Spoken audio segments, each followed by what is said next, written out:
साथियों नमस्कार। आज हम एक गणित की गतिविधि करने जा रहे हैं जिसका नाम है वर्ग का वर्ग बनाना। तो ये बड़ी मज़ेदार गतिविधि है। आइए देखें कि इस गतिविधि में क्या करना होगा। तो यहाँ हमारे पास कुछ वर्ग है। यहाँ पर जैसे आप देख रहे हैं ये एक 12 यूनिट का वर्ग है। वर्ग हम जानते हैं सभी भुजाएं बराबर है, तो एक भुजा 12 है तो सभी भुजाएं कितनी होंगी 12 है। तो उस प्रकार से 12 का एक वर्ग है। ठीक उसी प्रकार से ये 11 का एक वर्ग दिया हुआ है और ऐसे 11 11 के हमारे पास में 2 वर्ग दिए हुए हैं। 7 इकाई का एक वर्ग दिया हुआ है। 5 इकाई का ये वर्ग दिया हुआ है और इस प्रकार के 5 इकाई वाले ये हमारे पास 2 वर्ग हैं। एक वर्ग हमको ये 4 इकाई का दिया हुआ है। ये 3 इकाई का वर्ग है। ये 2 हैं 3 इकाई वाले। उसी प्रकार से ये 2 इकाई के भी हमारे पास में 2 वर्ग हैं और साथ में 1 इकाई का भी एक वर्ग है।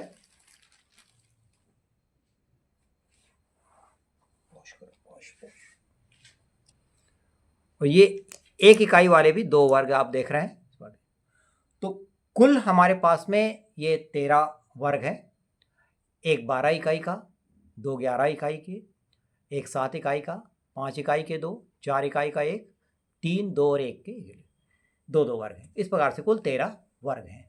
तो अब देखते हैं इन वर्गों से मिलाकर हमको एक बड़ा वर्ग बनाना है, तो कैसे बनाएंगे।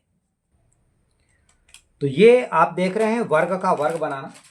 तो जब छोटे वर्गों को मिलाकर जब एक बड़ा वर्ग बनाते हैं तो सभी छोटे वर्गों का कुल क्षेत्रफल बराबर होगा बड़े वर्ग का क्षेत्रफल।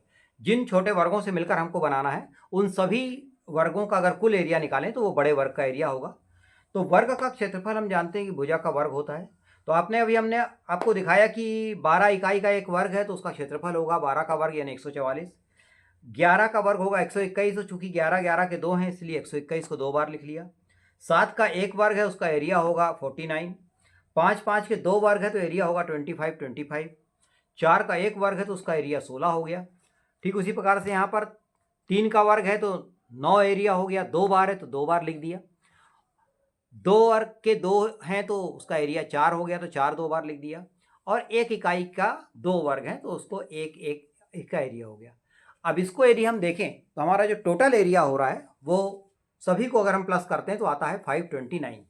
यानी बड़ा वर्ग जो हमारा बनेगा उसका क्षेत्रफल होगा 529। चूंकि भुजा का वर्ग करने से क्षेत्रफल प्राप्त होता है तो क्षेत्रफल का अगर वर्गमूल निकाल लें तो वो भुजा प्राप्त हो जाएगी। तो बड़े वर्ग की जो भुजा होगी वो क्षेत्रफल का वर्गमूल होगा और इस प्रकार से 529 का अगर हम वर्गमूल निकालते हैं तो आता है 23। इसका मतलब यह हुआ कि जो बड़ा वर्ग बनेगा उस बड़े वर्ग की जो भुजा होगी वो कितनी होगी 23 इकाई यानी 23 यूनिट। तो हमें पता चल गया कि बड़े वर्ग का जो भुजा होगी वो 23 होगी। अब 23 कैसे बनेगा ये देखिए, एक 12 का वर्ग है। चूंकि 11 11 के 2 हैं तो एक हमने 12 में ये 11 बना दिया तो 12 और 11 23 हो गए। चूंकि 11 11 के 2 थे इसलिए हमने एक यहाँ लगा दिया। तो वर्ग में हमको 2 भुजाएं तो मिल गई, ये 12 और 11 23 और ये 12 और 11 23। अब चूंकि एक 7 और 5 भी दिख रहा है तो हमने एक 11 में ये 7 जोड़ दिया और ये 5 जोड़ दिया। तो इस प्रकार से क्या हुआ 11 और 7 18, 18 और 5 23। यहां पर 11 है आ गया, ये 5 आ गया, मतलब 11 और 5 16 हो गए। अब 23 में कितने कम पड़ रहे हैं तो 7 कम पड़ रहे हैं। तो 7 तो एक ही था हमारे पास वो लग चुका है। तो अब हमारे पास में क्या है 3 और 4 है। तो हमने यहां पर एक 3 लगा दिया और ये लगा दिया हमने 4।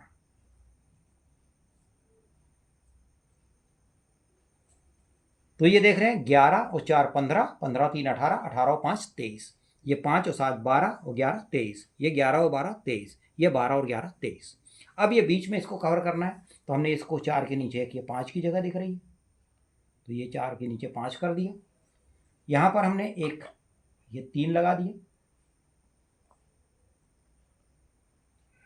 यहां पर ये 2 की जगह दिख रही है।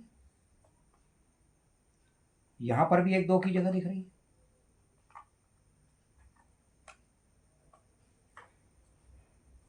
और यहाँ पर ये 1 की जगह दिख रही है, और यहाँ पर भी एक, यहाँ पर 1 की जगह दिख रही है।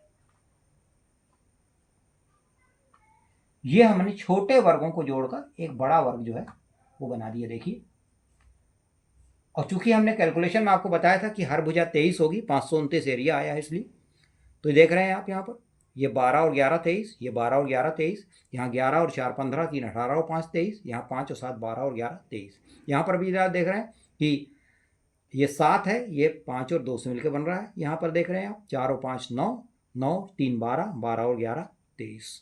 यानी हर प्रकार से अगर आप देखते हैं, ये 5 और 3 8 और 4 12 और 11 23 हो रहा है। यहाँ पर 5 और 2 7 और 1 8 और 5 13, और ये मिला के 23 हो रहा है। यानी हर प्रकार से अगर हम देखेंगे तो इसको चारों भुजा बराबर है। तो इस प्रकार से छोटे वर्गों को जोड़कर हमने ये बड़ा वर्ग बनाया हुआ है।